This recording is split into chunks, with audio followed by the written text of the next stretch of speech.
Hello, everyone, and thank you for joining us tonight for this Weird Ink session. Tonight, we're going to get to know Miss Hadley Thorne a little bit better.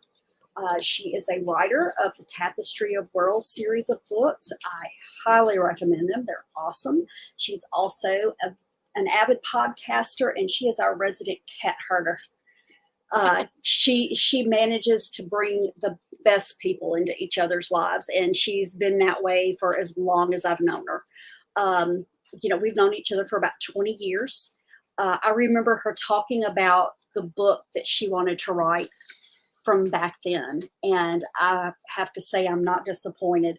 I wish she'd have done it 15 years ago, and then we'd be that much further into it, but things happen when they're supposed to.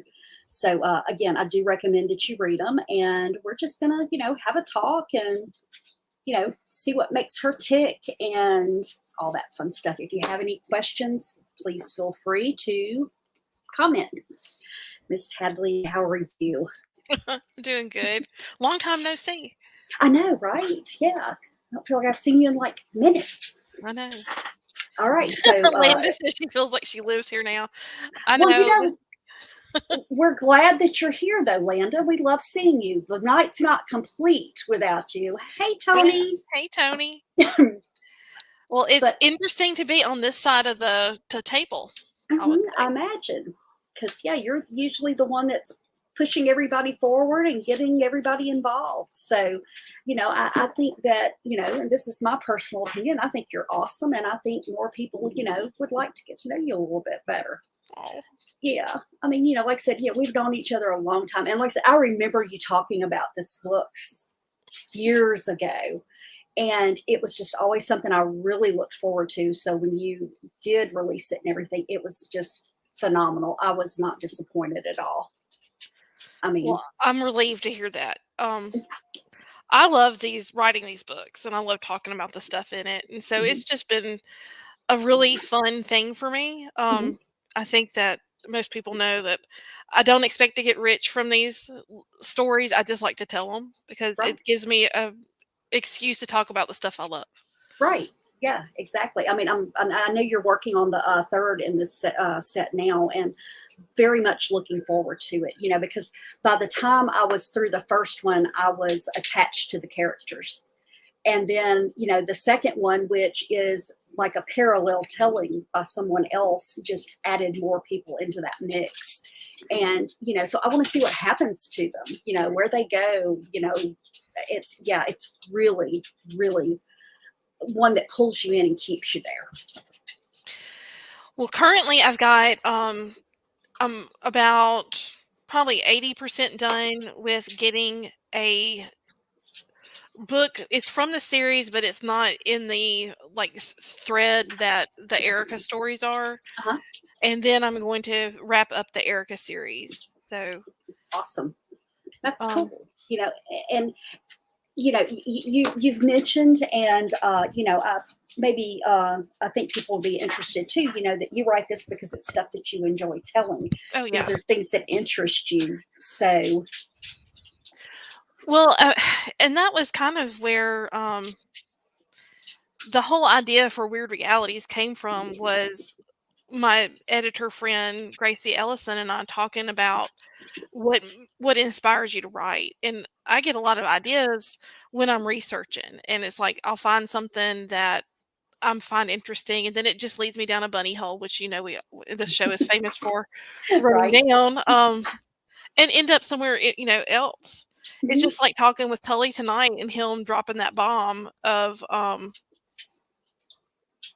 told you it would be a good story, Yeah, absolutely. And my brain doesn't work. I mean, okay, let me rephrase that. My brain has a lot of stories, but I'm not that person that's going to put that into a written form. It's just not something that I want to do. But I have so much respect for other people that can. I feel like I could tell you this story, and then you could put it in the form that it needed to be in. Well, I have such a hard time vocalizing my stories, Mhm. that writing them down helps me to see it. And I will tell you, a lot of times when the story's done and I listen to it or read it, I don't remember stuff because it just kind of happens. The stories tell themselves and the characters. But I think I've told you this, with Felix in book one, he wasn't supposed to be in that book. Mhm. And there he was. I mean, I knew the character. I knew where I wanted to put him eventually, but that wasn't the story I was wanting to tell. And he changed the whole story, and it became really about Erica and Felix's relationship and about him helping her understand who she is. Right. Right. Because yeah, that there's that past connection and everything too. That's very interesting. And I know when you go into the second one, it's more told from Ransom's side of it. And I, I personally, okay, I love the first one. In some ways, I almost like the second one better, only because it takes place in New Orleans, because that's such a familiar place for me. So that I can see places, even though the landscape has changed from what's there now. The key things are still there. Oh yeah, and Yeah. that's from my childhood. Mhm. Book two was a labor of love because it really just kind of wrote itself again. But, a lot of the places that I cite in the book are places that I went to as a child, and it's Mhm. places that I love and remember. They say, "Write what you know," and, Mhm. you know, Right. I know Highway 1 to through Golden Meadow, Right. all the way Yeah. to Grand Isle at tip of the boot. But, Yes. yeah, that's what I grew up going, and, I mean, I grew up going to Grand Isle and going fishing, so I Hmm. definitely wanted to include it. I've toyed around. I've got a story about a siren that, takes place at Grand Isle that I play around with, finishing sometime, but, Hmm. I mean, I love those places, Yeah. Yeah. I mean, and yeah, they're because of awesome. Boo, Yeah. Landa, let me just tell you, I manifested Boo Bradley. 'Cause I wrote that story before I even thought about getting a Boo Bradley, and he's Boo Bradley because he's so bad, because Boudreaux in the book is just wonderful. But down to the cocked ear, the constantly little cocked ear, this little dog has got it all, Mhm. and I love me some Boo Bradley. He is just a mischievous little dude, but He but is he was awesome. that was inspiration for that is my friend has a red heeler mix, and that little attitude, I kinda thought about his name is Dog, go figure, and, so I kinda thought about Dog when I was writing it, and I was like, "Yeah, he's a scruffy little dog," and then, last October, I think, yeah, it was October, I saw a picture on the internet, and I was like, This is the dog for me," and we went to North Mississippi and picked up Boo. Mhm. He's got a personality and a half, and that's just from dealing with him while we're on the computer I and on know, the phone. you know. oh, he's so bad. So, and I've decided, that we cannot be, friends with people that aren't animal people, No. because it's usually a question of whose animal is that, barking in the background. So, but and you've always, and it was really funny because when we first met, you were a cat person. So then kind of drifted, life happened and everything. And when we were back together, I'm like, good God, you've got four dogs. You know? Down from 5. Uh-huh. Um, yeah, and the thing is, I'm an animal person. Right. So, I've just my mother would not let us have inside pets, Hmm. so, I ended up with a cat, and that just kind of and then just ended up with cats, and then, ended up with a dog, and when the cats passed, the dog was lonely, and that's when I adopted, Lexi. Lexi was a German Shepherd, and um what about people who are animals? Well, we love Well, all the people. People who that's are right. animals are the best. That's right. Um, but so Lexi Bear was adopted, and she's beautiful silver German Shepherd, and got her home. I kept saying to, and this is my partner at the time was a military working dog handler, and I kept saying to him that dog looks pregnant. And he kept saying, "Oh no, she's not. She's this is just what backyard breeders do to dogs." And I really thought he knew about dogs. Guess what? He didn't know such a thing. So my best friend came over and she goes, you know that dog's pregnant." Like, I knew something was wrong with her. And Yeah. about 2 weeks later, we had puppies. Mhm. And I call them the X pups because when I got Lexi, she was heartworm positive. And so it was the choice of either getting her fixed or getting her treated for heartworms. I couldn't afford to do both at the same time. So we treated her for heartworms and not knowing she was pregnant. So I called them little mutant puppies. We didn't know what we were going to get when they came out, and they're the most beautiful German shepherds I've ever seen. Mhm. And Yeah. I think my friend Tisha has one, and my best friend Christy has one, and the rest of them that were adopted, they've since passed on because these dogs are like, was it 11 or 12 this year? Mhm. Yeah. And the best German shepherds ever. Beautiful, beautiful. Mhm. All weighed about 120 pounds. They're huge. They're not your average American German shepherd. I think they had some European bloodlines in them. Right, right. Well, and that's the thing. Like I said, I remember, Bo and I have had, several, purebred dogs, and then we adopted. Our first rescue was a 7-month-old Great Dane, and I've had nothing but rescues since. You know. Well, Boo's not a rescue, Mhm. but Lexi was. The lady that had bought her was told that she was 3 years old, that she was fixed. Just Mhm. lie after lie, and it turned out Lexi was passive. Lexi beat up her dog that she bought her to be a companion for. Well, I mean, Lexi was probably about 7 or 8 years old at that time. Mhm. Her teeth were worn down to nubs. She was pregnant. She obviously wasn't fixed, and she was heartworm positive. So, Yeah. Yeah. but she was a great addition to the family. She was a great dog, Mhm. and she was a great mom. And Domino, my pit mix, helped raise those puppies, and that's the best time I ever had with a dog was watching her with those babies. Mhm. But Yeah. man, I miss those puppies. They were it was so much fun having puppies. Mhm. Well, you say that, I say that, and then we're both ready to choke Yeah, well, puppies. I would never. I'm very much an advocate for getting your pets spayed and neutered, and Mhm. all of that. So, Right. And I mean, but and like I said, and I'm not saying I'll never have another purebred, but like I said, I have just, like I said, over the last few years, had so many rescues that came into our lives well, and and Boo is everything. not a purebred, but Boo Mhm. came from purebred. Right. Boo is a Texas healer. He's part Australian cattle dog and part Australian shepherd. Hmm. Yeah. And so his parents were purebreds, but Hmm. not him. Yeah. And And and he's thank God, beautiful. because I mean, he tries to kill himself every week. I mean, I've called the emergency vet. I mean, he was probably 10 weeks old. He got into the older dogs hemp treats for their joints. And I don't know how many he ate. And y'all know, anybody that follows me on Facebook knows about his near-death experience with the Advil, Yeah. or the Aleve, and he's just constantly into something he didn't need to be into. It's Hmm. like the I can't imagine having a toddler be any different. Yeah. Yeah, that's very true. At least usually the toddler's a little noisier, so you kind of hear something's going on, Oh but no, he's yeah, silent and deadly, man. yep. But he's absolutely beautiful. He really is. Well, Because I love that blue patterning and yeah. everything. Yeah, I think that's beautiful.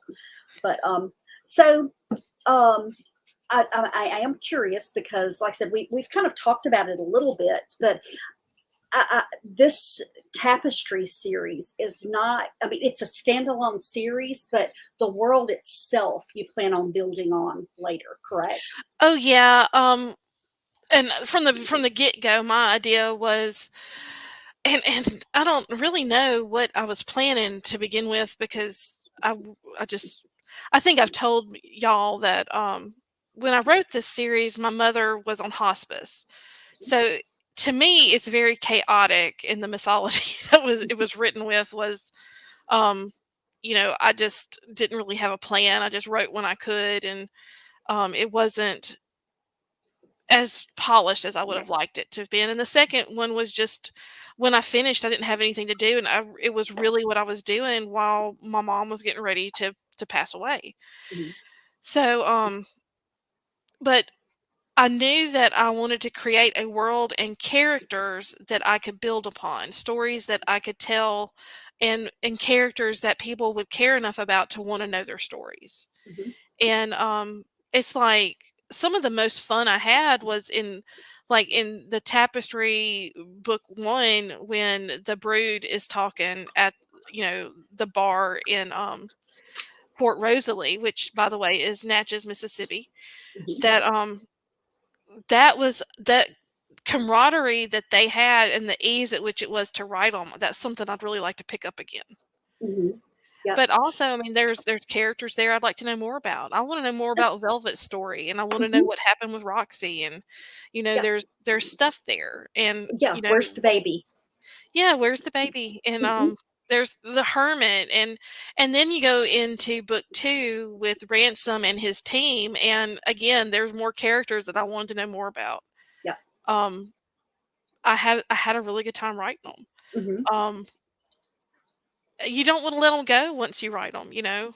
Right. And that's to me what makes a good writer.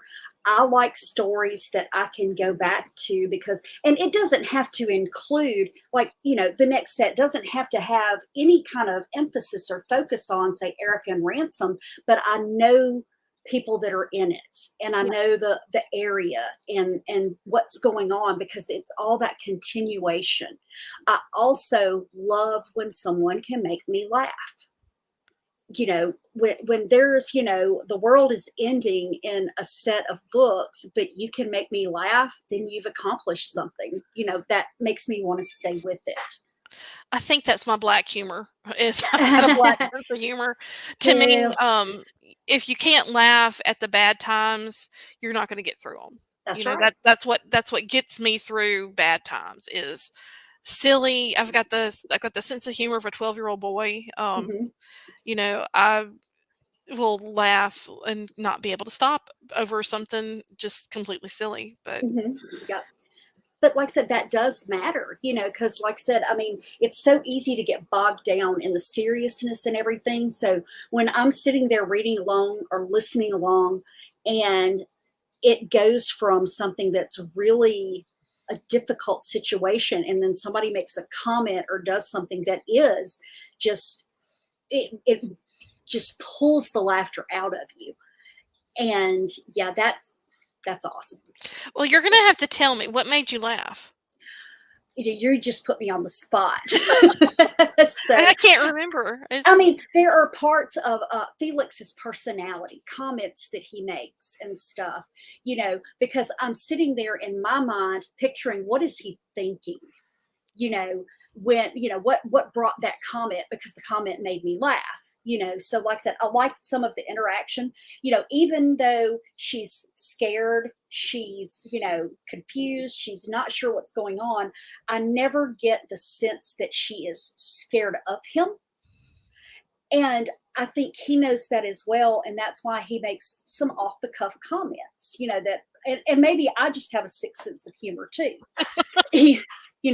12-year-old boys tend to stick together. That's So, right. but like I said, it's the banter, between some of the characters. Even like when in book 2, when they're, going across the veil and stuff, just some of their reactions to their appearances.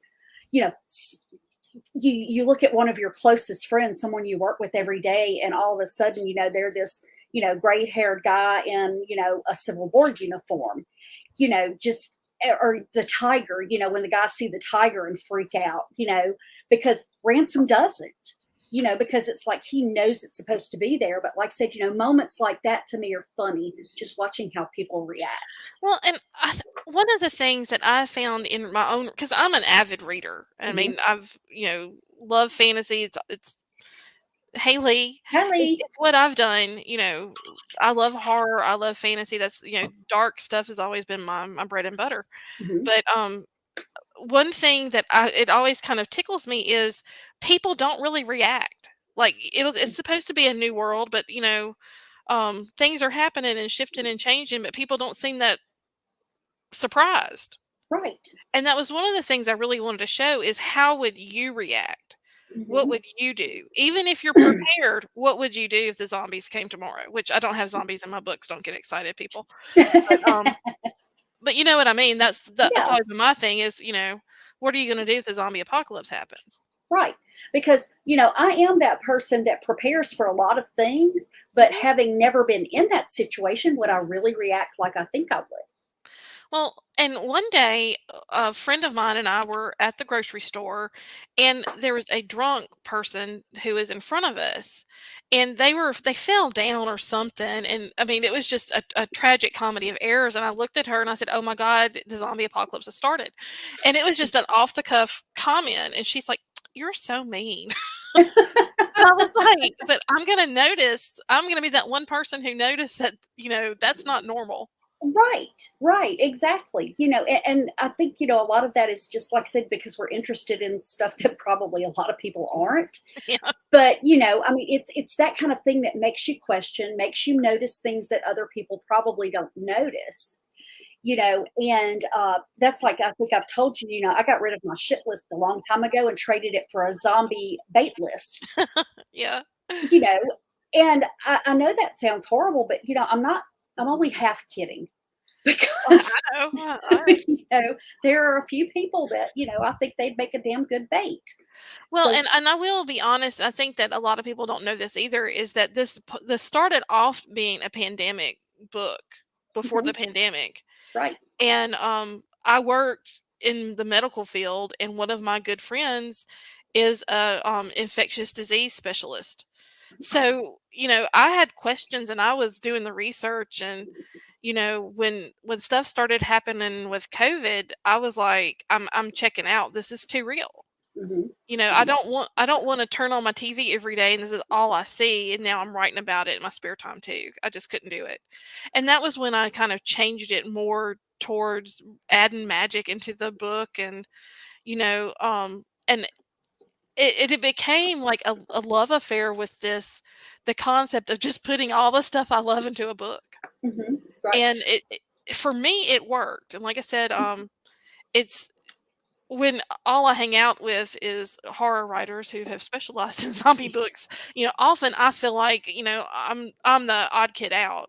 Right. But but I enjoy the book. Like I said, when I listened to it, it was like, "Oh my God, it's a real book," because Mhm, I couldn't believe that I did it, you yeah. know?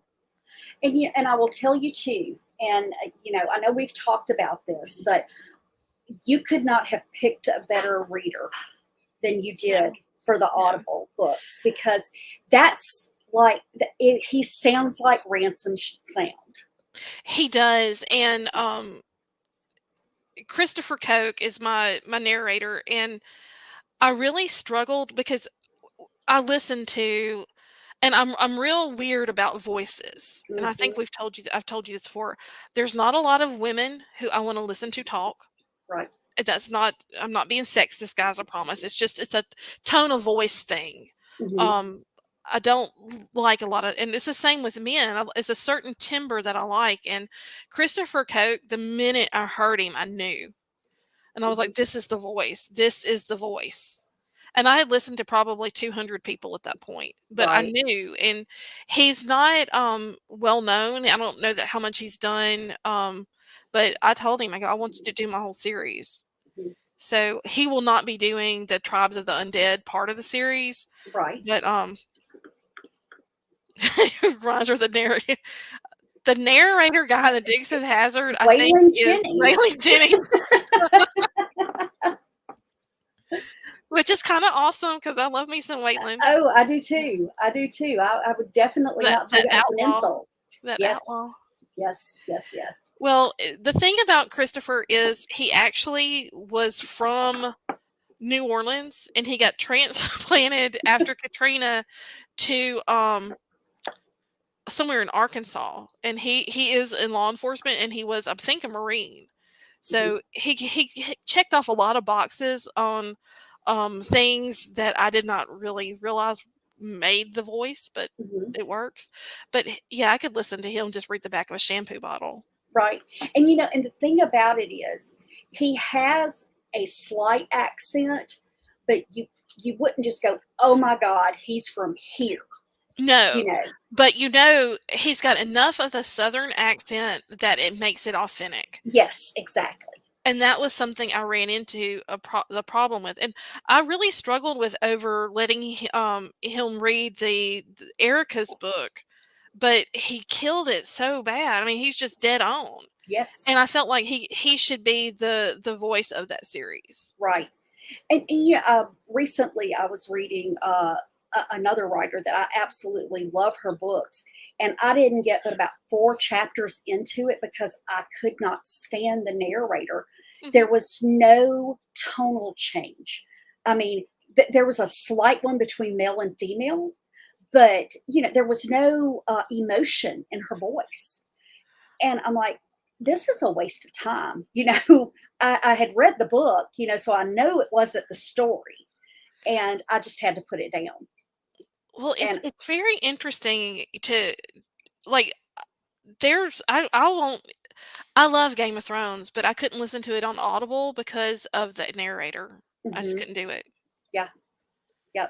I haven't tried that one, but that's not the first one that I had trouble listening to. I mean, and I know I've told you this. The first time I ever listened to a book was when they had them on CD. Yeah.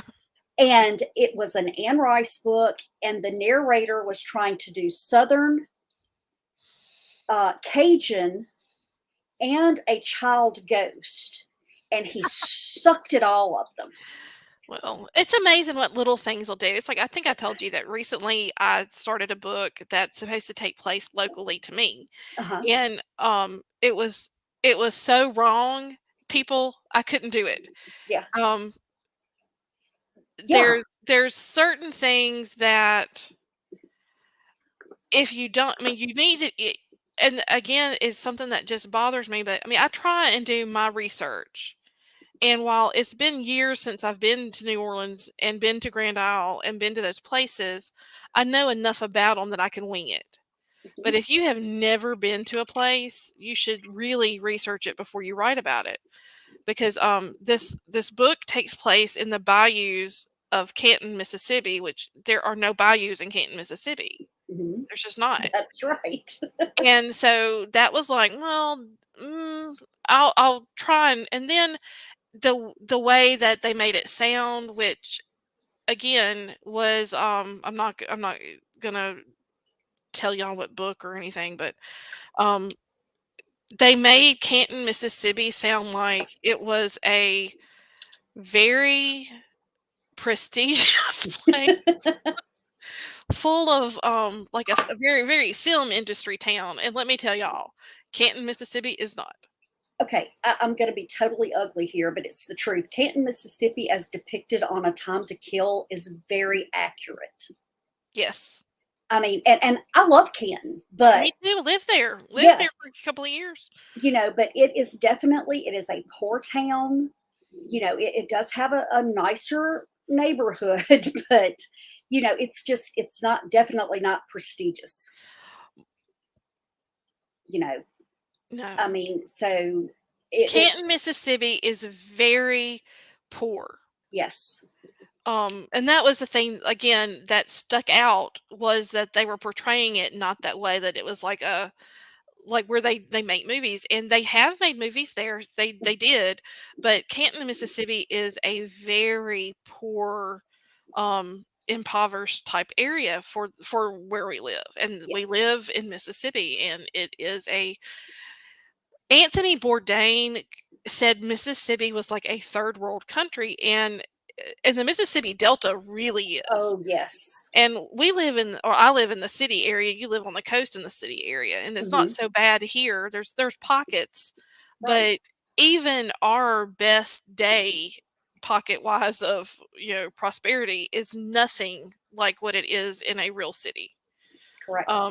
It I can drive across town in 15 to 20 minutes. Hmm. In traffic, it might take 30.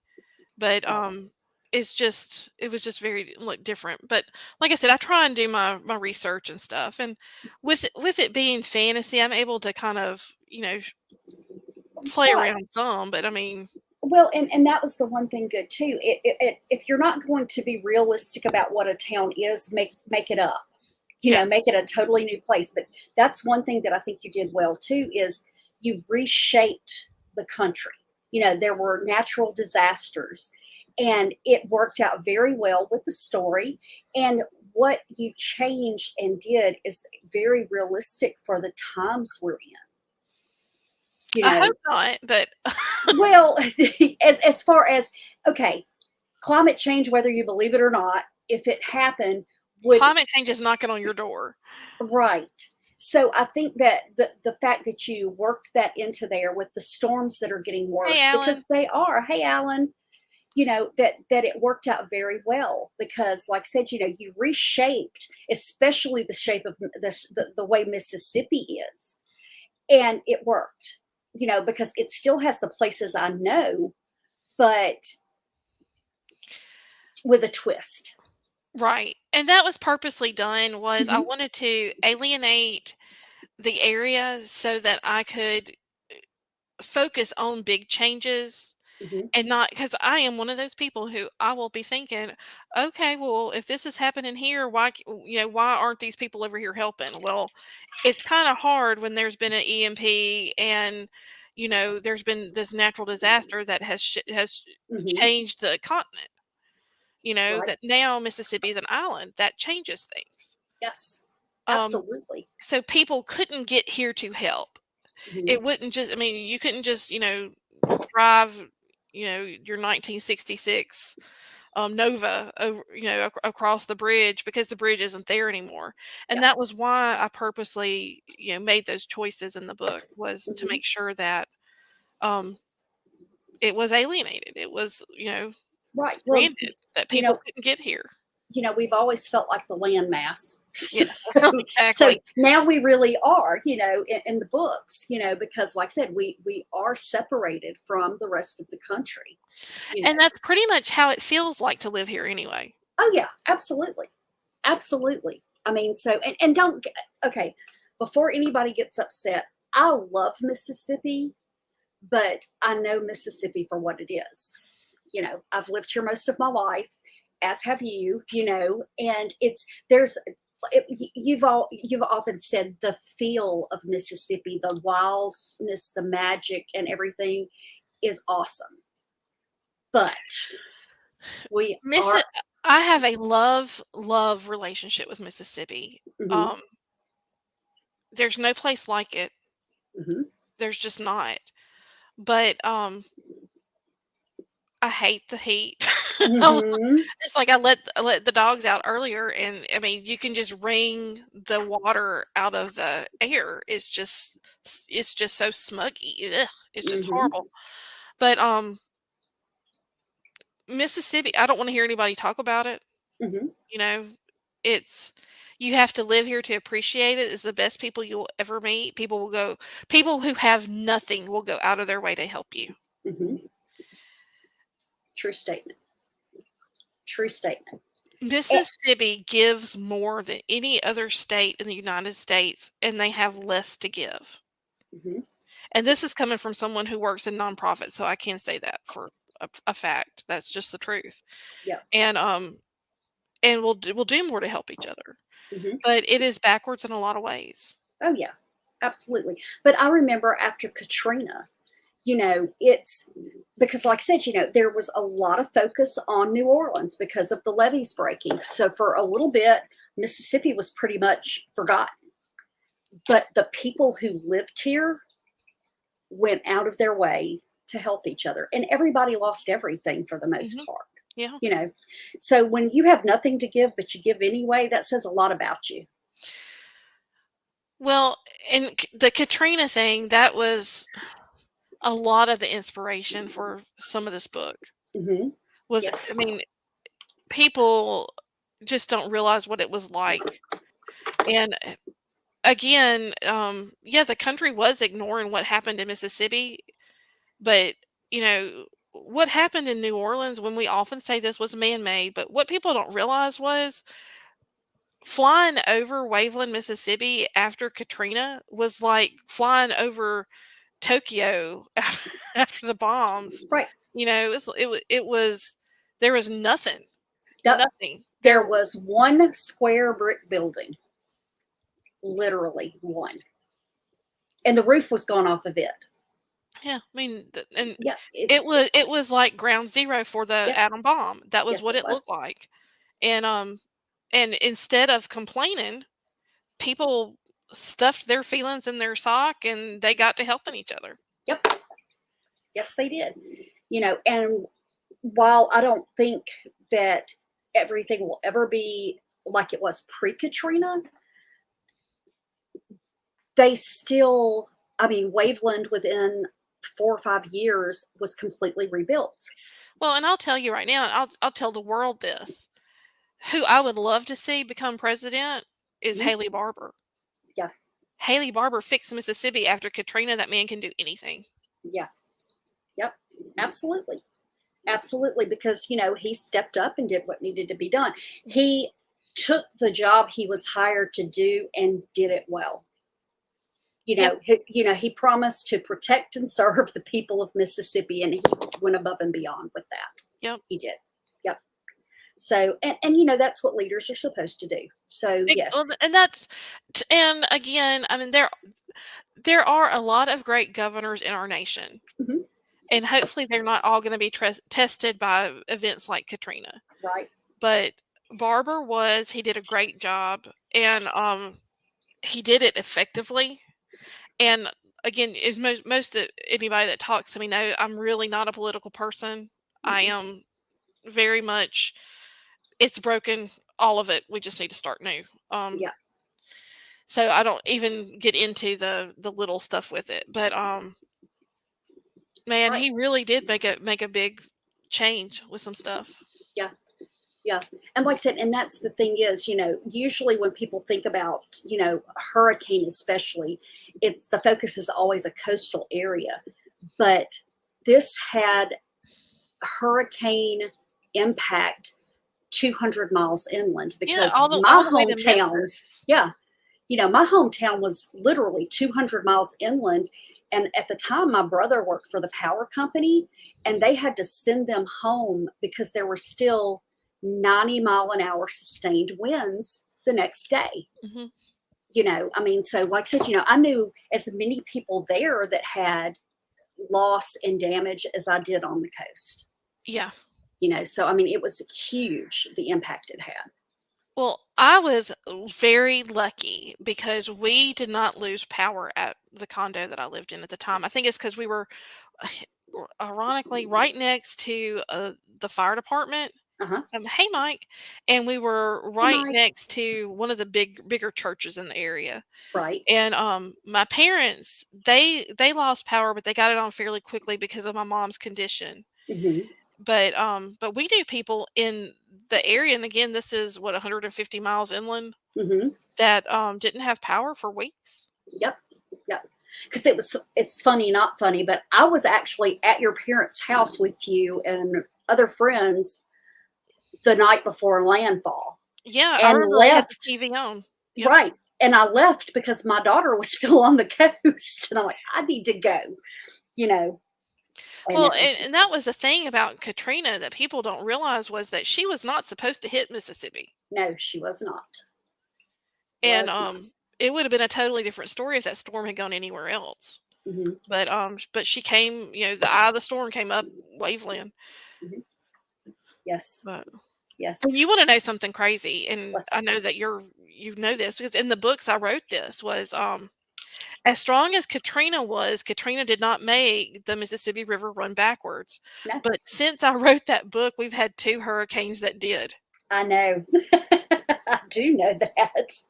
So we talk And about our research. I researched that because I mhm, wanted to put it in the book, because when there was it, what is it, the New Madrid yeah, the fault New line? Madrid fault line was the last time Yeah, historically. and that that- was in the 1800, like, was it 1800? It's 1800, late Yeah, 1870s like maybe. 18. 1878, 1880, something Yeah, like that. something like that. Hmm.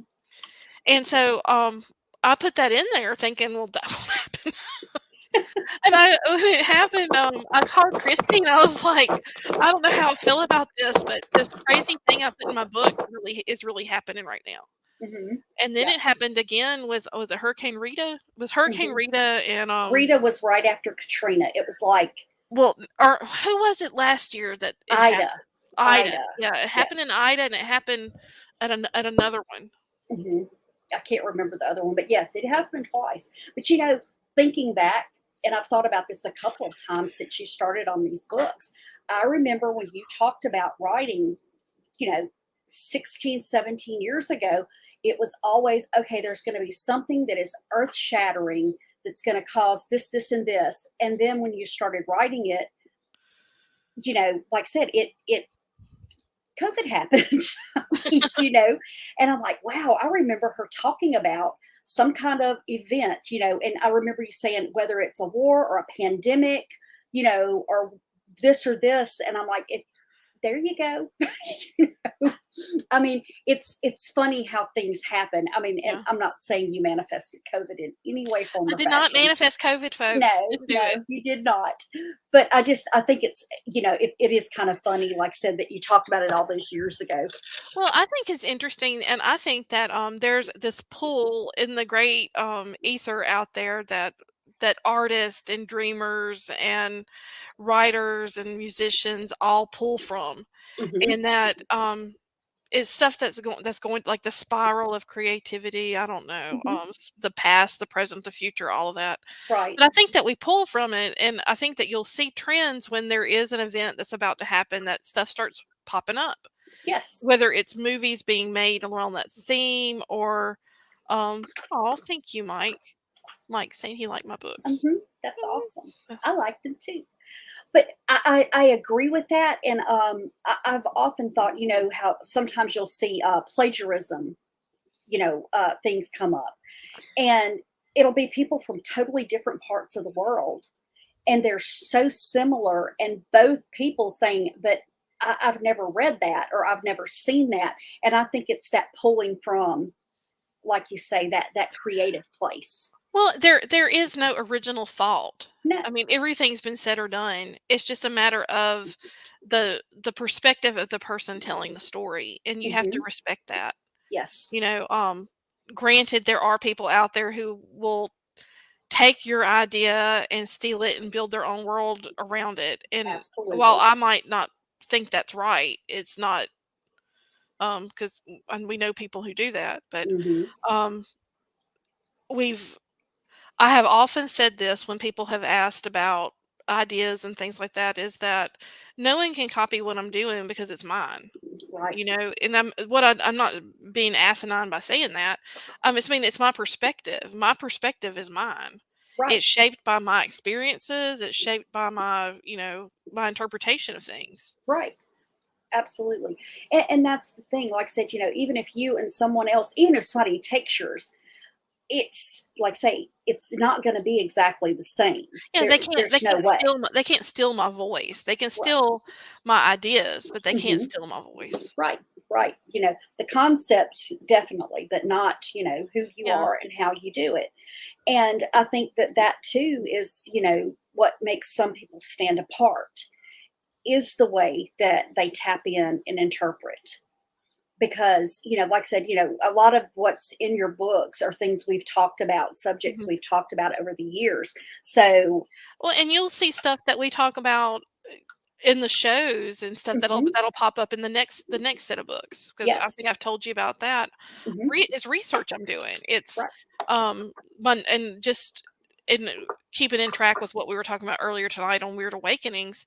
My next book is dealing with the Tuatha De Danann, which are the Celtic She, which are the elves, hmm, and them coming to the New World, and it's a modern day telling of the elven she princess who was born in America, hmm, and so there it has a lot of the myth and folklore from the Celtic Isles in it, but it also has a lot of the native stuff. Like I filter in stuff that I know about the mound builders. And I was telling you that I was probably going to use those cities and the Serpent Mound and the Emerald City under the hill in my book is Emerald Mhm. Mound. You Right, know, Emerald Mound, by the way, is the big mound that and at Natchez, Mississippi, it's the big burial mound.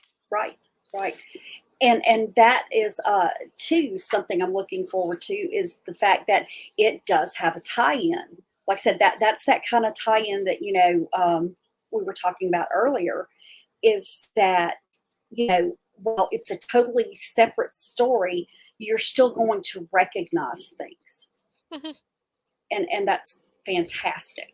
Well, You know. and Gracie and I were talking last week, which Gracie is, she's my biggest cheerleader for writing. Mhm. Yep. And I was telling her that I'm layering in some research that we'd done when we started Weird into Mhm. it, because my book it also has to do with vampires, and um, one of the things that I'm putting into it is some things about the different blood types and things like that. And we did research on blood types and Mhm. um, because I find that interesting. So I mean, I put stuff that I personally find interesting and I'm intrigued and I want to learn more about.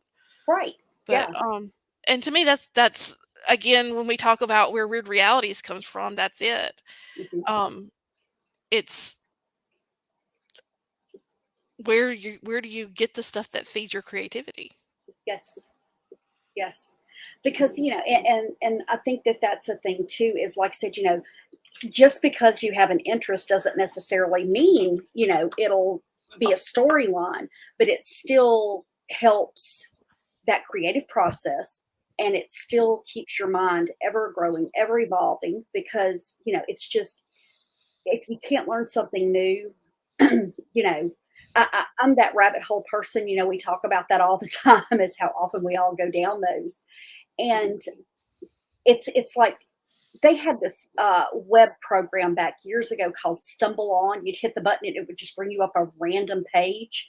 I never needed that because I do that with researching, you Yeah. know. Oh, what is that?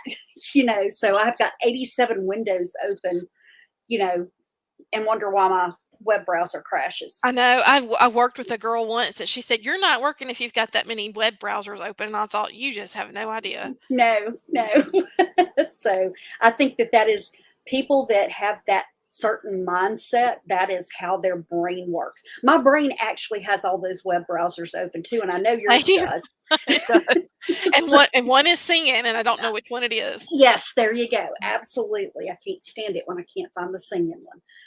But like I said, that I think too is what makes it interesting, because you find stuff to include and write about that a lot of people never would. Well, and I'm finding that, more and more people do. I mean, Mhm. it's as I get to know these writers and yeah, I see where their stuff's coming from. I mean, Mhm. it's just we all have our pools, you Yeah. know.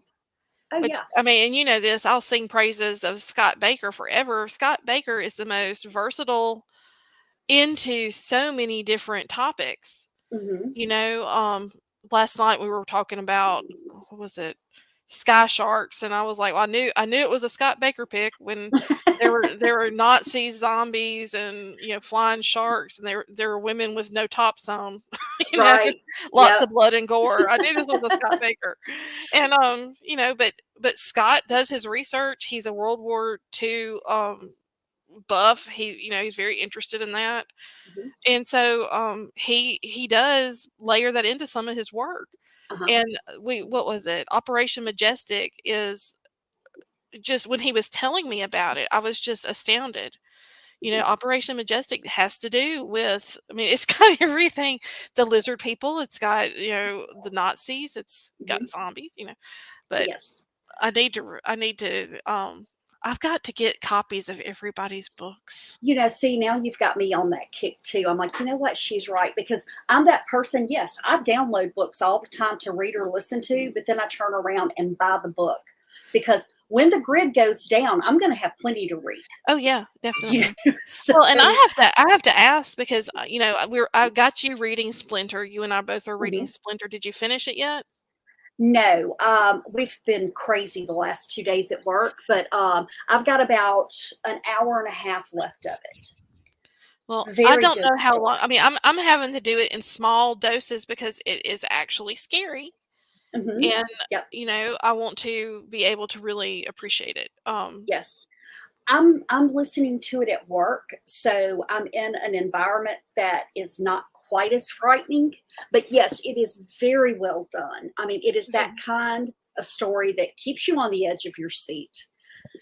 And if you were reading this at bedtime, you might have some problems sleeping. well, that's why I will only listen to it in the daylight because Hmm. I tend to if I'm listening to something on Audible, I'll fall asleep and then I'll start Hmm. dreaming. So I don't Yes, want to do that with Splinter because it's it's crazy. right. And by the way, y'all, Splinter is it is a the first book in a series by our very own Joseph Hansen, who does Low Balling with Joe. Hmm. Yeah, It's and crazy good. yeah, he's another one of those people that is so well rounded in that he writes multiple genres. Yes. And I absolutely love what I've read of his. And I mean, to be perfectly honest, everybody that's in our group, and you're constantly recommending people for me to read, and I have yet to be disappointed. So, but like I said, usually most people do have a genre or two that they stick to, and the two of them don't. No, I think Joe pushes himself and Scott too, but I mean Scott is just so multifaceted. It's Hmm. just I mean, to me that's how his brain is. And Yes. with Joe, Joe is just an artist when it comes to writing. Hmm. And then you have someone like Alan Gamboa, and Alan is just t- action-packed thrills are all Hmm. in his books. And Rich Restucci, which I made you read Rich a Yes. long time ago, is Hmm. phenomenal. And we're really lucky in that we've got so many good people, and then we've got these great people at Horror Writers Inc. that are Yep. really doing their part to um, help. I can't say enough good stuff. I've got JB Havens, and you've got Bethany Stutzman, Hmm. who they're phenomenal, and they're lady writers, and Jamie Hernandez, and these are people who they're really up in the game for other indie writers. Yes. Um, Yes. JB did a zombie series, and then I think now she's doing romance novels. I'm not Uh-huh. sure, Yeah. but I mean it. I don't want to say it wrong, but I think it is gay romance novels too. Uh-huh. So she's just moved herself out there and she's doing all kinds of interesting things that I would never think to do. And Hmm. then you have Bethany, and Bethany's doing like this I think it's a mystery series with kind of like a supernatural type kind of thing. Hmm. And I'm really interested in to get into it too. And you've got Sylvester Barzy, and you've got DA Roberts, and DA Roberts, man, he's all into the cryptid stuff. Hmm. So there's a lot of people who, I mean, I'm meeting people who have similar interest in just all types of stuff. I mean, Right. it's Right. we've And I'm personally, I've never been a big horror reader. I have a couple of writers that I enjoy and always have. But yeah, I've opened up a lot to that, with this group because, it just, like I said, and this is by no means an insult to anybody famous, but I'm finding that I love indie writers yes, because they have so many different perspectives. The first time when you got me to read Riches, I was like, I'd have never thought, you know, to do it this way. You I know, know. I mean, and that's I was actually referring books to Christy the other day. So Christy's my best friend, guys, hmm. and so she's a big reader, and I was telling her, I said, I know this isn't your thing, but I can tell you right now that you'd really like Rich Restucci's series, and Mhm. I prefer the I think it's the Theories series over the Run series. And I was just the opposite. I preferred the Run over the other one. But both of them are great. Hey Ash. Hey, Ash. But like I said, I mean, it's just it was, like I said, a totally different perspective. I mean, I'm like, I've not seen anyone handle it this way, you know. And it was a very interesting take, and I thoroughly enjoyed it. It was the first zombie book I read that I enjoyed. Well, I had already read and had read some of them, Mhm. but I'd started off, and I think I told y'all this the other night about Mark Tufo's Book of Riley Oh series. yeah, I've got that one on my list now. And by the way, Joe is doing an interview live tomorrow with Mark Tufo, which I'm Yes. like, that's like he's so good. He made me laugh. And that was what got me was in the series I'm talking about, it is from the perspective of the family dog. And as y'all all know, I'm a huge dog lover. And when I saw the cover, when I was looking through Audible, the Riley looked like my dog Domino. She was a white bulldog mix with black, and Domino had her little black Colby cheese ear, and she just was just the best. And it was that the companion dog was Ben Ben, a Yorkie, and their cat Patches. And then, the zombie apocalypse happens. What happens to the parents, and the animals are left to take care of the teenage daughter and the baby. And it was precious. And when I say this, yes, David Simpson's great too. I didn't read David Simpson until much later, though. Jamie Hernandez turned me on to David, and I'm a huge fan. I, I had to make myself stop reading his books because I was reading too many. I read like 3 in a row, and I was like, I'm not going to read anything See, else. that's like when somebody told me to read Jonathan Mayberry. Oh, that was me. 'Cause I love me some Jonathan Mayberry. Yep.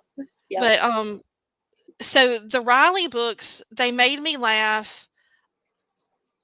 I really enjoyed them, and then I moved on to his Zombie Fallout series, and again, it was one that I laughed out loud, and they're terrifying books, and to be able to laugh, and it was refreshing, and I don't know that, I'd ever had that experience before with a horror book, Mhm.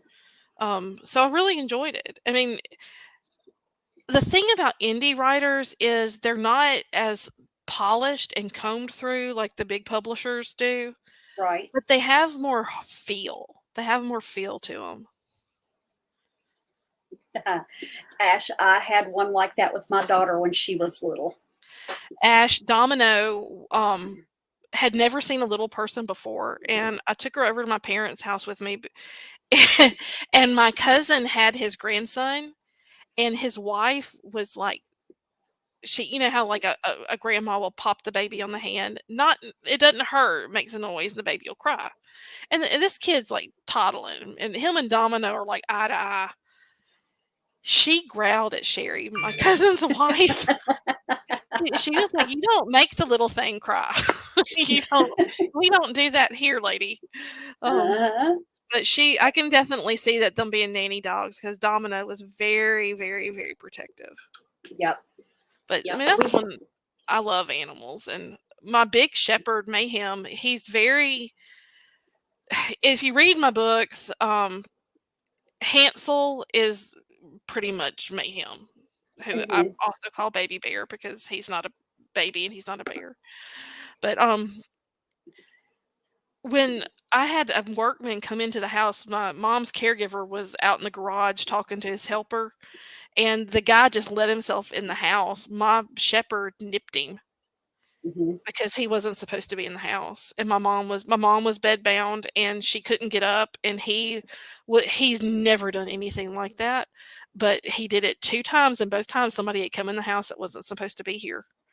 Well, and I'm going to tell you, I trust my dog's judgment way more than I trust my own. Oh, yeah. And I'm jaded as hell. I Mm, mean, but if my dog does not like someone, it's because they're not a trustworthy person.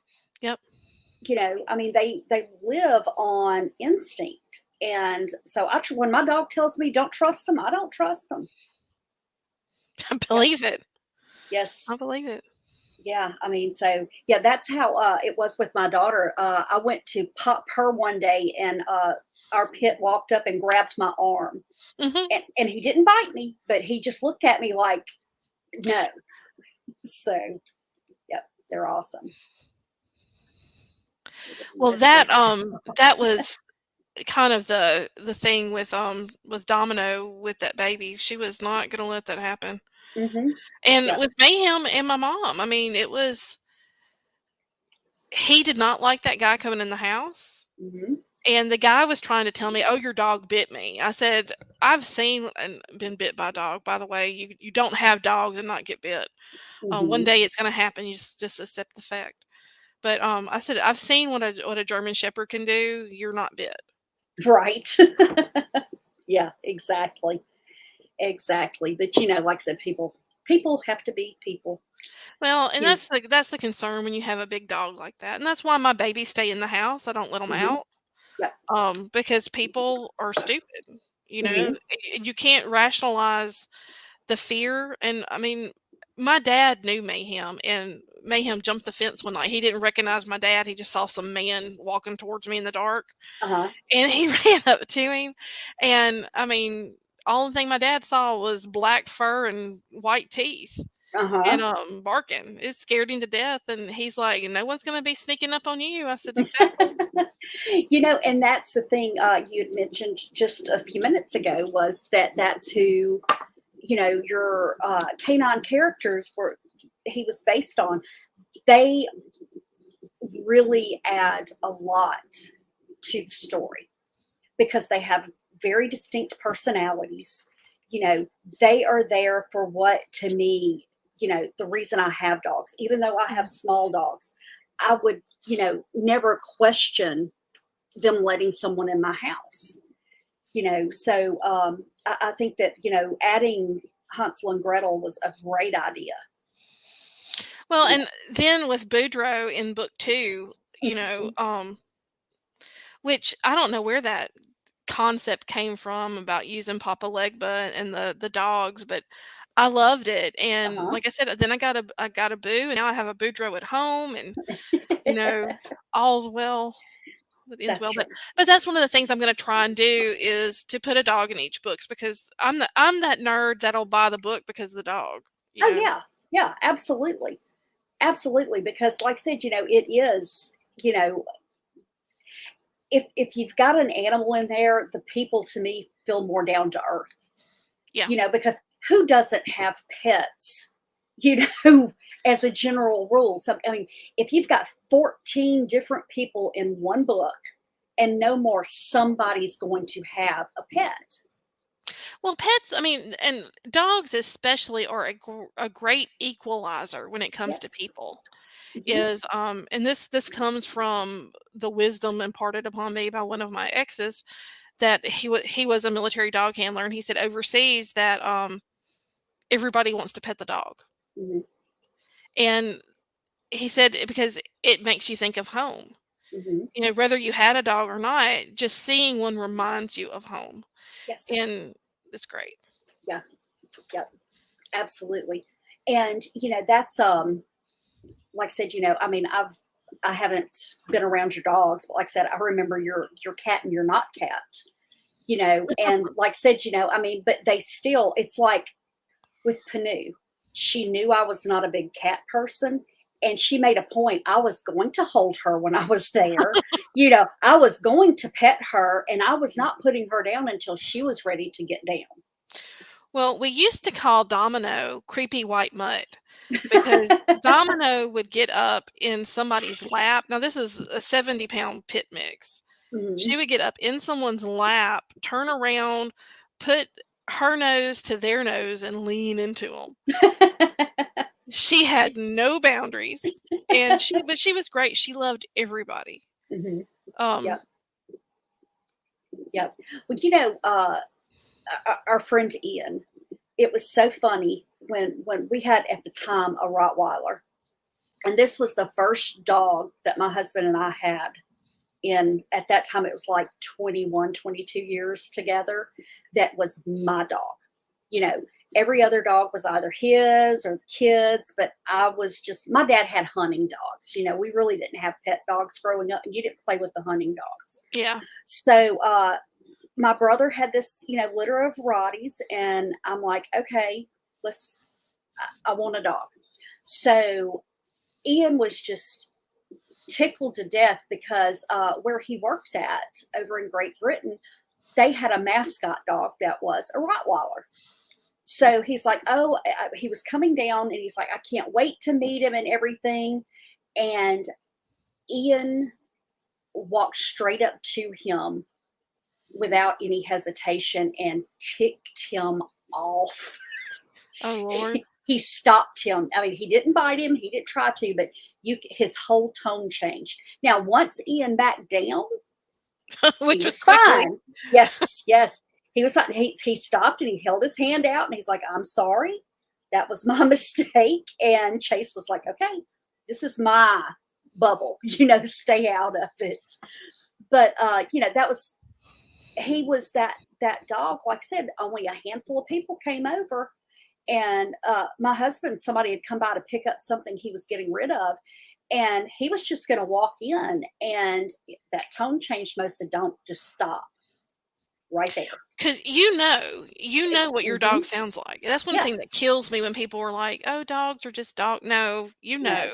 If you that's live right. with a dog, you know the tones, you know Mm-hmm. the changes, you know the body language. I mean, they do communicate with you. That's right. It's just whether or not you're paying attention. Exactly. Exactly. And like I said, if they tell you, I don't like this, then show some respect and back down.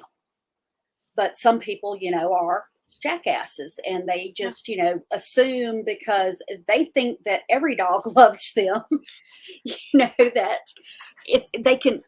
they just honestly don't feel like it would happen to them. But Well, my growing up, my aunt and uncle had this big German Shepherd, and I mean, and my papa had German Shepherds, so I grew up around them. But mhm, my aunt and the uncles, he was a backyard dog. He was not well socialized, and every visit, I would have to go sit outside on their steps until he got brave enough to come and be nosy and let me pet him, and we would mhm, make friends. Well, one time I moved too fast and he bit me, mhm, and I mean, that's the thing about a fear bite, mhm, and I know lots of people who get bit and they don't go back out, but I went right back out, got we stopped the bleeding, went back out, and, became friends with the dogs because mhm. it was always, important to me, and it still is when I'm at someone's house for their pet to and I don't know why, but it's more important that their pet like me than the people at the house. Right. I want the pet's approval. Yes. And most there's always the exception. Most animals are they are intuitive, but they're good. They're not there's nothing evil about them unless you raise them just to be mean. I mean, there are some, and the reason I say that is my aunt had a dog and they used to antagonize this dog, and she was horrible. I was sitting watching TV and someone opened the back door and they had to keep her outside when there were people there because she bit. And she runs into the living room and bites me in my back. So, Oh, oh, you know, and I mean, and like I said, I was a kid then, so I had a different understanding. But as an adult, I'm like, why would you raise a dog to be that mean? my aunt, had I think it was like a Chihuahua or a Chihuahua Hmm. mix. His name was Buster. Y'all Uh-huh. just don't know. He was the worst dog ever, and she had this little bitty kitchen, and Buster's bed was, like, in the middle, and you had to go by him, and you just knew he was gonna bite you. Hmm. I don't know that he ever bit me, but, I mean, the fear was there. He was just Right. terrible. But, Mhm. yeah, I mean, and she wouldn't put him out for nothing, and Yeah. now I understand it because my dogs are not gonna go outside because someone's at my house, but I wouldn't invite people over either. Mhm. But Right. I will put them up if I think they're, Well, going to that's bite someone. right. I mean, mine are barkers. If you come to my house, they're going to bark, but those tails are going 90 to nothing. It's when the hair raises on their back that Yeah. you need to watch them. But if they're, bouncing, jumping, and everything, then I put them in my bedroom, Yeah. because you're not behaving, you don't jump on people. We know this, you know. Well, Marshall Dillon was my border collie mix, Hmm. and he was when we talk about that special dog, he was that special dog for me. Hmm. And he would not let anyone get close to me. But Hmm. he was the ringleader when it came to barking. And I don't know, because in the last him and Domino both passed away in the last year. Hmm. And Mayhem doesn't really care to bark that much, but Winter's gotten to where they'll bark some, but they're seniors. Both Winter and Mayhem are about the same age. Mayhem's 11 or 12, and she's probably 10 or 11. And then there's Boudreaux, you know. Hmm. Yep. And he's a kid, I mean, Oh so. gosh, y'all just don't know. He herds these shepherds like I mean, which he's a cow dog, and I mean, and he treats them like they're cows. Hmm. Well, Probably me too. yes, because I've heard you chasing him around your house, trying to Yeah, get him to. I will say this: he acts like I've beat him, and I can't catch him to beat him. So I don't know why he acts like that because I've never been able to catch him. Oh, well, it's amazing the things that intimidate one dog or another. I've got brother and sister, they're Beagle Jack Russell mixes. And, we've got this Chihuahua mix that we've had for 2 weeks. They're terrified of her. I mean, I put her on the floor and she runs up to one of them just wanting, some attention, and they flee from her.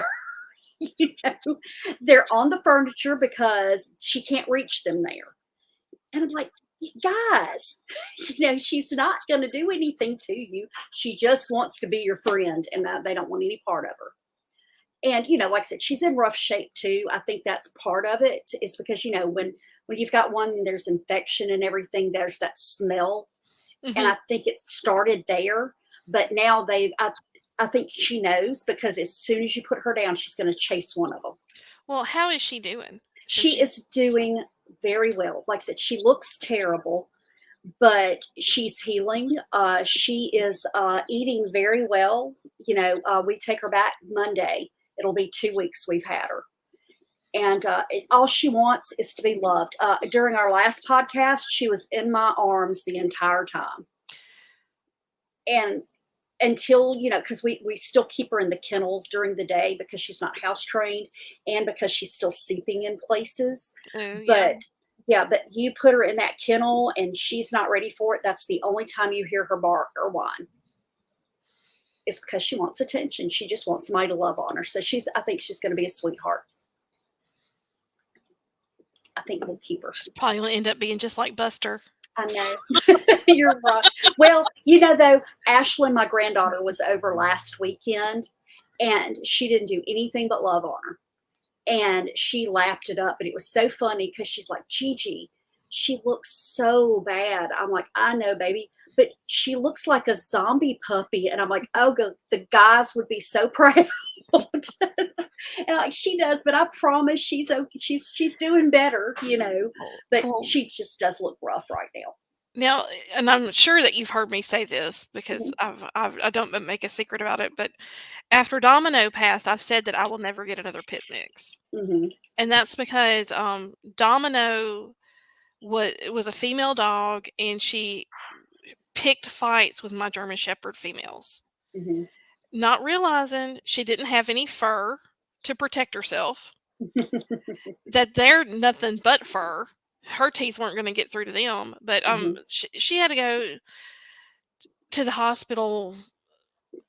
I think 3 times. She Hmm. put Lexi in the hospital once, and I think Brexta in the hospital once. Hmm. But Domino looked like Frankenpup. She had drains and all kinds of stuff because Brexta got a hold of her good, Hmm. and they got into a big fight because Domino wouldn't stop. and that was the scariest thing that I've ever been through, was Brexta would mind me and back off, Hmm. and Domino would lunge at her again because you could just see it. She's like, "Y- hold my earrings, girl." Yeah. I'm gonna Yeah. get sideways in the dirt with this one. And she just, she's like, the heart of that dog, she just Hmm. didn't seem to get. And y'all, she was the best dog. She loved me, and she loved every human she ever came into contact with. She was good with the boy dogs, but she did not like, she was female dog aggressive, You and know, it was a problem. I was going to say the last pit we had, because Mo and I bred them for about 10 years. And the last one we had was the same way. A male dog could be around and she was fine. People, great. But the minute a female came around, she was ballistic. Yeah. You know, Well, and the vet, and she was raised at the vet. I mean, and they told me that she was the only dog out of that litter that wasn't aggressive. And I mhm, was like, well, she is, but it's just with female dogs. yeah, yeah. Which, and She was jealous. I mean, that's really what it was. Is she was stubborn and she was mhm, jealous. yeah. Yeah. And at pits, like I said, they're awesome dogs. Like I said, they are great with children, like the best nanny you'll ever have. We had one that we lived next door to my parents, and he would walk my children to my parents' house and then come back home and sit on the back porch until he heard my parents' door open. Yep. And then he'd go meet them and walk them back home. And so like I said, they're fantastic, but they are the stubbornest things. If they get something in their mind that they don't like or that they're going to do, you're not going to stop them. I mean, they are hard headed, Exactly. which isn't always bad, but damn it, when you tell them to do something, they're supposed to listen, you know. But all right, so we did get off topic, but Way no, off topic. we didn't, because this was about you and things that you like, and Well, the I love my dogs will babies. always. That's right. That's exactly right. So, we're bumping into a little over an hour. So I would like us to do this again, Definitely. because I mean, I think for me personally, everybody being able to see that other side of you and the things that you like and that your thought processes, then when they read it, it just means that much more. Well, I'm no Rich Restucci and haven't traveled the world and been to Russia and Norway Right. and speak different languages and all that, but it's been fun. Uh-huh. Yes, that it definitely has. And I don't think, my bucket list is sad compared to Rich's life. I know, right? So, but yeah, we'll definitely do it again. What else have you got going on right now? Gosh, right now I am finishing up my Tribes of the Undead book, and then I will be finishing the third installment in the Tapestry of World White Raven series. And then I don't know. I've Mhm, got stuff going on with the podcast. I've been doing my due diligence to try and get our content up and worked out and stuff, and mhm. making sure people know where to find us and all that. Yeah, But definitely. And like I said, we're on Linktree. What Weird Realities with a Y that's dot right. link And tr. I'm working on our website, which I don't know if anybody's looked at it, but Yes. I'm constantly updating it, updating my personal website, which weirdrealities.net and hadleythorne.net. So if y'all get Yes. a chance, go subscribe, look around, Mhm. do all the fun stuff. Yep. And Um, if there's anything you want to know, yeah, definitely drop a line. yeah. If anybody's got any questions, I'm happy to answer. Mhm. Yep. All right, girl. Well, I guess until next time, everybody, stay weird and thanks for coming in. Night, guys.